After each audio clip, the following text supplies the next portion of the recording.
Halo teman-teman, selamat datang di channel Misteri Malam. Kali ini saya akan membagikan cerita horor yang sangat menarik. Sebelum mulai ke cerita, pastikan kalian di tempat yang terang cahaya, karena kita tidak tahu ada apa di kegelapan guis. Mari kita ke cerita tanpa lama-lama guys. Saat itu berusia 25 tahun memutuskan mengadu nasib dengan merantau ke Jakarta. Selama beberapa bulan, Agus berkeliling ibu kota untuk mengamati pekerjaan apa saja yang bisa ia selesaikan. Dari seorang pekerja bangunan, pekerja pabrik, hingga suatu hari, seorang teman merekomendasikannya untuk keamanan di sebuah kantor penting.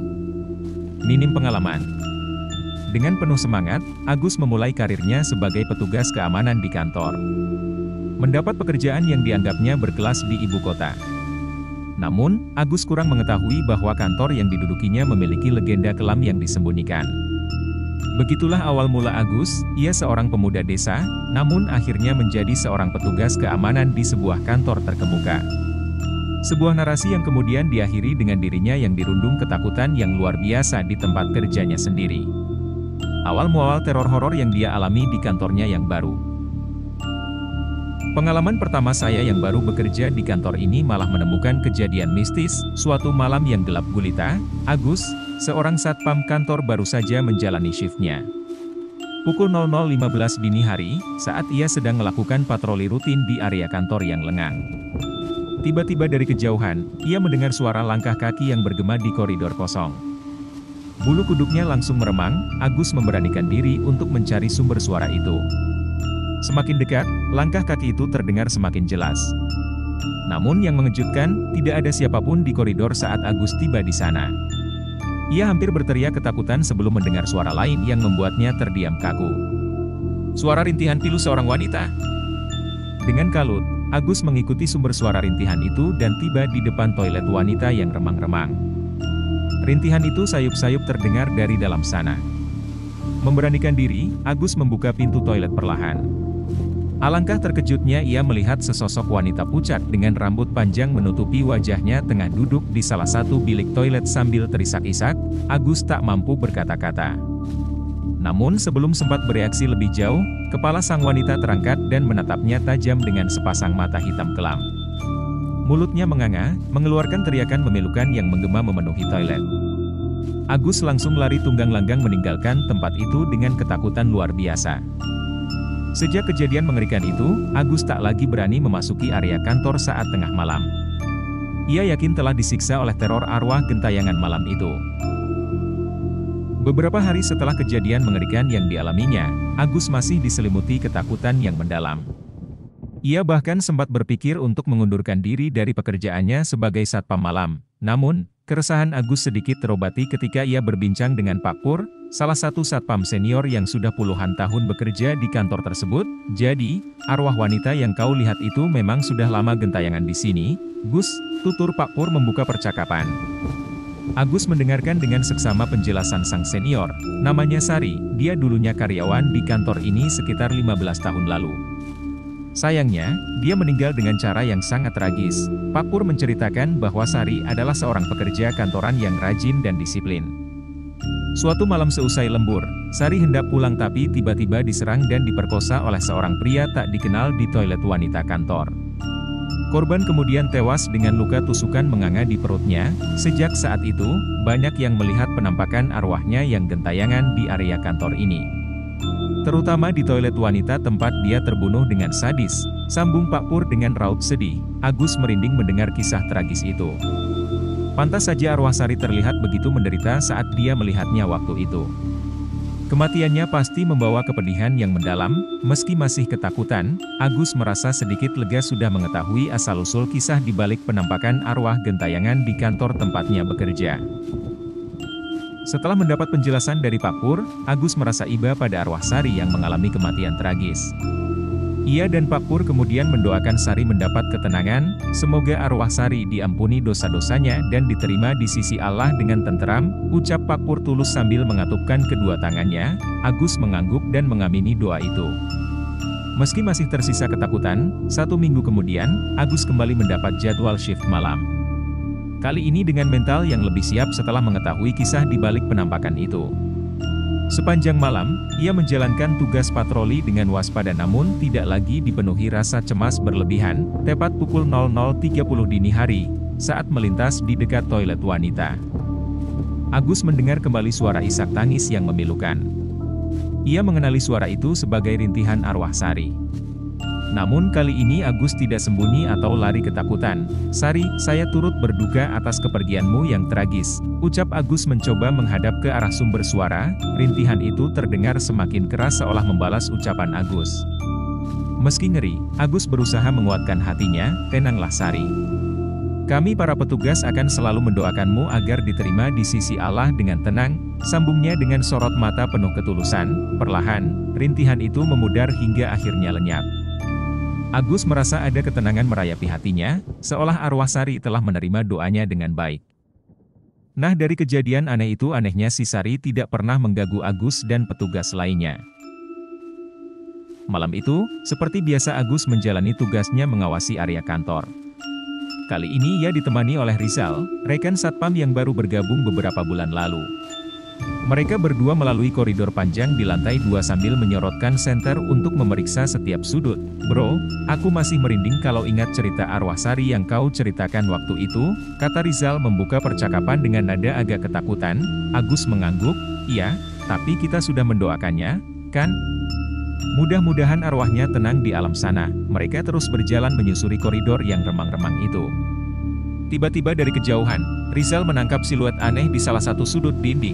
"Gus, lihat itu, seperti ada sesosok putih di sana," seru Rizal menunjuk dengan tongkat satpamnya. Agus dan Rizal mendekat dengan langkah waspada. Semakin dekat, siluet putih itu semakin jelas terlihat. Alangkah terkejutnya mereka saat menyadari bahwa itu bukanlah sosok arwah Sari, melainkan sesosok makhluk mengerikan berbalut kain putih layaknya pocong. Kedua satpam itu membeku di tempat dengan jantung berdegup kencang. Pocong tersebut bergeming di sudut dinding, namun tiba-tiba kepalanya bergerak menghadap ke arah Agus dan Rizal dengan gerakan patah-patah yang mengerikan. "Lari Rizal! Awas, itu pocong sungguhan!" Agus berteriak histeris sambil menarik lengan rekannya untuk segera melarikan diri. Dengan ketakutan luar biasa, mereka berlari tunggang langgang meninggalkan area koridor itu. Bahkan Agus sampai terjatuh dan tergeletak di lantai karena kakinya gemetar hebat. Peristiwa mengerikan itu kembali membuat Agus dan Rizal diselimuti rasa takut yang teramat sangat. Kali ini bukan lagi arwah gentayangan, tetapi penampakan makhluk astral yang sangat ditakuti, yakni pocong. Setelah kejadian mengerikan melihat penampakan pocong di koridor lantai 2 itu, Agus dan Rizal memutuskan untuk tidak melanjutkan patroli malam ini. Mereka berdua berlindung di pos satpam utama sambil mengawasi area kantor melalui monitor CCTV. "Sepertinya tidak aman berkeliling malam ini, Gus. Lebih baik kita awasi dari sini saja," ujar Rizal dengan nada masih ketakutan. Agus mengangguk, "Iya, kita jaga dari pos ini dulu. Siapa tahu makhluk-makhluk itu masih berkeliaran di luar sana." Meski mencoba tenang, keduanya masih diselimuti aura ngeri akibat penampakan pocong tadi. Agus selalu mengawasi layar monitor CCTV yang menampilkan berbagai sudut di dalam gedung kantor, satu persatu. Ia memeriksa semua layar untuk memastikan tidak ada hal mencurigakan. Namun tiba-tiba matanya terbelalak melihat salah satu layar CCTV yang menampilkan sosok putih berdiri kaku di koridor lantai 3. "Rizal, lihat itu." Agus tergagap ketakutan sambil menunjuk layar monitor. Rizal mengikuti arah pandang Agus dan terkesiap. Di sana, di salah satu koridor terpampang jelas siluet seperti pocong yang berdiri membelakangi kamera CCTV. "Ya ampun, pocongnya ada di lantai 3 sekarang," seru Rizal ngeri. Mereka berdua terpaku mengawasi layar itu dengan jantung berdegup kencang. Pocong di monitor tak bergerak, hanya diam berdiri kaku seakan sedang mengawasi sesuatu di koridor sana. Yang lebih mencekam, tiba-tiba kepala pocong itu bergerak perlahan, lalu berbalik menghadap ke arah kamera CCTV. Seolah makhluk mengerikan itu menatap langsung ke arah Agus dan Rizal yang mengawasinya lewat monitor. "Astaga! Pocongnya menatap ke arah kita," jerit Rizal histeris. Agus menelan ludah, tubuhnya bergetar ketakutan tak karuan. Ia ingin berpaling tapi matanya seakan terhipnotis oleh tatapan pocong mengerikan di layar itu. Sosok astral yang selama ini hanya ada dalam cerita seram kini benar-benar menampakkan dirinya di kantor mereka. Kedua satpam itu terpaksa meringkuk di balik meja. Beberapa hari setelah kejadian mengerikan melihat penampakan pocong di layar CCTV, Agus dan Rizal mendapat jadwal shift siang. Kali ini mereka bertugas bersama Pak Nur, senior satpam yang sudah puluhan tahun mengabdi di kantor tersebut. Seperti biasa, Agus dan Rizal masih diliputi ketakutan mengingat pengalaman mengerikan mereka beberapa malam lalu. Namun, kehadiran Pak Nur yang sudah berpengalaman membuat mereka merasa sedikit lebih tenang. Saat beristirahat di pos satpam, Pak Nur menyadari gelagat was-was dari kedua anak buahnya itu. Ada apa gerangan? Kau seperti habis melihat hantu saja? Tanya Pak Nur dengan nada bercanda.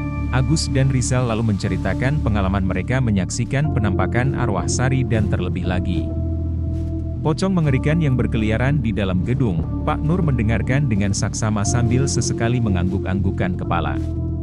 Setelah kedua rekannya selesai bercerita, beliau malah tersenyum misterius. Jangan heran kalian melihat penampakan seperti itu di sini, ujar Pak Nur tiba-tiba. Memangnya kenapa, Pak? Tanya Rizal penasaran. Pak Nur memandang keduanya dengan sorot mata serius. Dulu, sebelum area ini dijadikan kantor, tanahnya adalah bekas kuburan tua dari masa penjajahan Belanda. Tepatnya kuburan untuk orang-orang Tionghoa yang meninggal pada masa itu. Agus dan Rizal saling pandang dengan wajah horor. Pantas saja kantor mereka kerap dihantui makhluk astral mengerikan. Dari dulu konon makam-makam itu tidak dipindahkan secara khusus. Hanya dibongkar begitu saja untuk membangun gedung ini. Jadi, mungkin masih banyak arwah yang terganggu dan belum tenang, sambung Pak Nur. Terutama pocong-pocong itu, kata orang dulu sering muncul di area sini karena mereka dimakamkan dengan cara dililit kain putih seperti pocong pada masa lalu. Mendengar penjelasan tersebut, Agus dan Rizal luar biasa merinding disko. Pantas saja hampir tiap malam mereka selalu diganggu makhluk astral seperti itu. Kalau begitu, kita harus Malam harinya, Agus terlelap dengan perasaan masih diliputi ketakutan setelah mendengar cerita Pak Nur tentang asal-usul mengerikan kantor mereka yang dibangun di atas bekas kuburan Tionghoa kuno. Namun, malam itu Agus justru mengalami mimpi yang terasa begitu nyata dan mencekam. Dalam mimpinya, Agus berada di koridor kantornya yang remang-remang seperti biasa. Hanya saja kali ini terasa begitu sunyi dan mencekam. Tak ada siapapun selain dirinya sendiri di sana. Agus terus berjalan was-was menyusuri koridor panjang itu. Tiba-tiba dari kejauhan, ia melihat siluet putih berdiri memunggunginya di sudut koridor. Dengan perasaan ngeri, Agus menyadari itu adalah sosok pocong yang sama seperti yang pernah dilihatnya. Pocong itu lalu perlahan berbalik menghadap Agus. Kepala berbalut kain putihnya menengadah seakan menatap lurus ke arah Agus. Agus membeku di tempat dengan tubuh bergetar ketakutan. Siapa kau? Apa maumu? Teriak Agus memberanikan diri. Tak ada jawaban selain keheningan mencekam. Namun kemudian, pocong itu mulai bergerak perlahan ke arahnya dengan gerak patah-patah yang mengerikan. Agus mundur ketakutan. Ia ingin lari tapi kakinya seakan terpaku di lantai. Pocong itu terus melangkah semakin dekat hingga hanya beberapa meter dari Agus. Napas Agus tersengal dengan jantung berdegup kencang. Pergilah kau dari sini, pergilah. Tiba-tiba terdengar suara berat mengecam dari balik lilitan kain pocong itu. Apa? Apa maksudmu? Balas Agus terbata. Tubuhnya sudah dipenuhi ketakutan yang memuncak. Pergilah dari tempat ini, atau kau akan celaka. Suara itu kembali mengancam dengan dingin. Pocong itu mendekat selangkah demi selangkah. Agus sudah terpojok membentur dinding koridor. Ia hanya bisa meringkuk menutup kepala sambil menjerit histeris. Tidak. Kumohon jangan. Pergilah dariku. Tiba-tiba Agus terbangun dari tidurnya. Setelah mengalami mimpi buruk yang mengerikan itu, kondisi Agus mulai memburuk. Dirinya seperti dikuasai rasa takut dan cemas yang berlebihan. Rasa takut itu terus menghantuinya bahkan saat terjaga. Keesokan paginya, Agus berangkat ke kantor dengan wajah pucat dan tubuh menggigil. Rekan-rekannya sangat kebingungan melihat perubahan sikapnya yang tidak seperti biasa. Kau kenapa, Gus? Kok seperti orang sakit begini? Tanya Rizal cemas. Agus tidak menjawab, pandangannya kosong seolah diselimuti paranoid dan ketakutan mendalam. Siang harinya, saat bertugas mengawasi area kantor, tiba-tiba Agus roboh tak sadarkan diri. Tubuhnya panas tinggi dan menggigil hebat. Rekan-rekannya langsung sigap membawanya ke rumah sakit terdekat. Dokter yang menangani Agus mengatakan bahwa dirinya mengalami demam sangat tinggi akibat cemas berlebihan. Kondisi mentalnya juga terguncang hebat. Sepertinya ada trauma mendalam yang dialaminya, kalian harus mengawasi keadaan temanmu ini dengan saksama. Jangan sampai mengalami guncangan mental lebih parah lagi, pesan dokter kepada Pak Nur dan rekan-rekan Agus. Selama 3 hari, Agus terbaring lemah di rumah sakit dengan keadaan masih diliputi rasa takut dan terngiang mimpi buruknya. Ia menolak bercerita tentang apa yang sebenarnya dialaminya. Makhluk itu, dia mengancamku untuk pergi dari kantor, dia memperingatkanku. Hingga Agus di sela-sela kesadarannya, Pak Nur dan yang lain hanya bisa saling pandang cemas. Sepertinya pengalaman Agus melihat makhluk astral di kantor benar-benar membuat kepribadiannya terguncang. Setelah masa perawatan selesai, Agus memutuskan untuk mengundurkan diri secara mengejutkan. Kondisinya memang sudah pulih secara fisik, namun tekanan mental dan ketakutan masih terpatri dalam jiwanya. Mungkin bekerja di kantor yang berdiri di bekas pekuburan memang bukan takdirnya. Agus kini harus meninggalkan pekerjaannya demi menyembuhkan trauma psikisnya. Jika kalian manusia like video ini, terima kasih. Terima kasih telah menonton video ini. Jangan lupa untuk like, share, dan subscribe untuk konten lebih lanjut. Berikan komentar di bawah untuk memberikan masukan atau saran. Sampai jumpa di video berikutnya. Terima kasih atas dukungan Anda.